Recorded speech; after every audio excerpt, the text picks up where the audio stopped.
kani single, double, na ay separated, na ay married, na ay widow. Mato sa agaw. Uy, pati yun kung naawas panahon. Mga pisak ko dito, mamalit ko sa yung tindahan. Kaya kung yung tindahan, mamalit kong kape. Gaw! Ayo!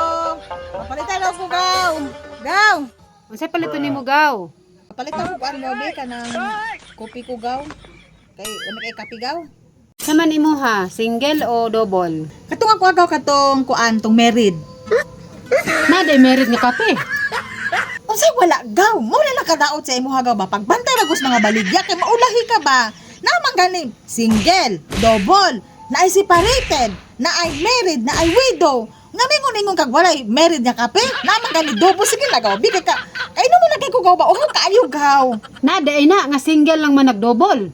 Ikaw, Gaw, no, wadyo ka sa mga latest karon ba? Dito na lang ko mamalit. Uy, kay, wamanay ka, baligyang married nga kape diha. Sige, lakon ako. Pag uli na lang dito kay mura magikabuhi na pud ka. Kani si agaw ba, no? Kay tudluan na kung unsay mga kuan latest karon. Wala daw meron nga na manggo nakakita gid ko to speakers tindahan ba. Bahala siya o. Kaya binta lang jud ko daw daugon ni agaw ba.